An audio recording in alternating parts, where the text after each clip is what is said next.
आज के ट्रिब्यून, जो कि संडे का ट्रिब्यून है, दिनांक 30 जून 2024 है, उसमें एक न्यूज़ प्रिंट हुई है जिसमें जस्टिस DY चंद्रचूड़ जी, जो चीफ जस्टिस ऑफ इंडिया हैं, उनको कोट किया गया है। मैं पहले आपको न्यूज़ की एक झलक दिखा देता हूँ।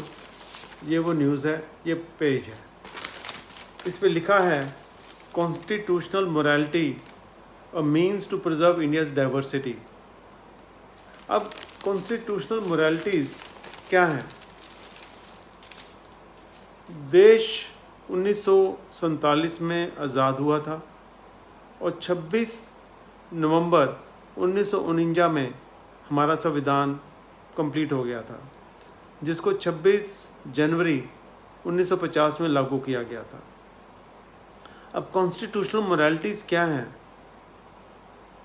ये मोरालिटीज़ हैं कि कॉन्स्टिट्यूशन के हिसाब से देश के नागरिकों को क्या मिलेगा, उनका क्या स्टेटस होगा, उनका रहन सहन कैसा होगा, जो पदाधिकारी होंगे हमारे देश में उनकी क्या क्या जिम्मेदारियां होंगी, वो जिम्मेदारी निभाते हुए जो देश के नागरिकों के प्रति कॉन्स्टिट्यूशनल मोरल वैल्यूज़ हैं, जो लीगल सैंक्टिटी के साथ आती हैं, उसको वो डिलीवर करेंगे। अब जो लोग सड़कों के किनारे पे रात को सोते हैं, झुग्गी झोंपड़ियों में रहते हैं, बच्चे बाल मजदूरी करते हैं, कई सारे भिखारी हमारे सड़कों पे भीख मांग रहे हैं, उन लोगों के कॉन्स्टिट्यूशनल राइट्स कहाँ गए? तो कॉन्स्टिट्यूशनल वैल्यूज़ की जब हम बात करते हैं तो ये वैल्यूज़ किसके लिए हैं? सिर्फ पदाधिकारियों के लिए हैं? जो हमारे पदाधिकारी हैं वो क्यों नहीं एक्शन लेते हैं? क्यों नहीं वो कॉन्स्टिट्यूशनल ड्यूटीज़ पूरी करते हैं?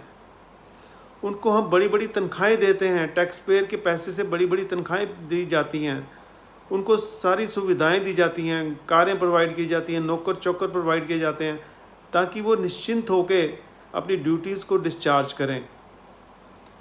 पर क्यों नहीं आज तक ये हुआ कि गरीब को उसके मानव अधिकार क्यों नहीं मिले? क्यों कॉन्स्टिट्यूशनल राइट्स उसको नहीं मिले?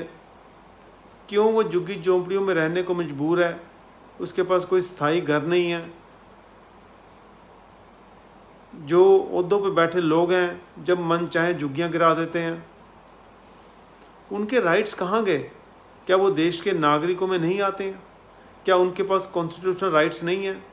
तो जब भी हम कॉन्स्टिट्यूशनल वैल्यूज़ की बात करते हैं तो वो वैल्यूज़ किन के लिए हैं? सिर्फ पदाधिकारियों के लिए हैं? VIP लोगों के लिए हैं? बड़े बड़े व्यापारियों के लिए हैं? तो आम आदमी के कॉन्स्टिट्यूशनल राइट्स कहाँ हैं? हमें इसके बारे में सोचने की ज़रूरत है, जानने की ज़रूरत है कि कॉन्स्टिट्यूशनल राइट्स हैं क्या, कॉन्स्टिट्यूशनल मोरालिटीज़ हैं क्या, प्रेम्बुलर वैल्यूज़ हैं क्या। अगर हम नहीं जानेंगे तो जो शोषण आम आदमियों के साथ हो रहा है, आम नागरिकों के साथ हो रहा है, वो शोषण बंद नहीं होगा, भ्रष्टाचार कम नहीं होगा। और अगर आज भी प्रयास न किए गए तो जो बच्चे हमारे देश छोड़ के बाहर के विदेशों में जाके रह रहे हैं, इस पलायन को हम रोक नहीं पाएंगे।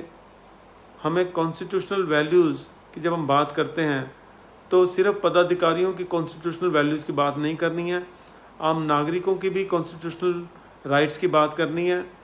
उनको राइट्स मिलेंगे तभी जाके हमारे देश में जो असमानता बहुत बड़े पैमाने पे बढ़ रही है वो कम होगी, हर नागरिक को एक इज्जत वाली ज़िंदगी मिलेगी, और उसके बाद ही हमारे देश की जो समृद्धि है वो हर नागरिक की क्षमता के हिसाब से होगी। नागरिक भी आगे बढ़ेंगे और देश भी आगे बढ़ेंगे। आप सबका बहुत बहुत धन्यवाद।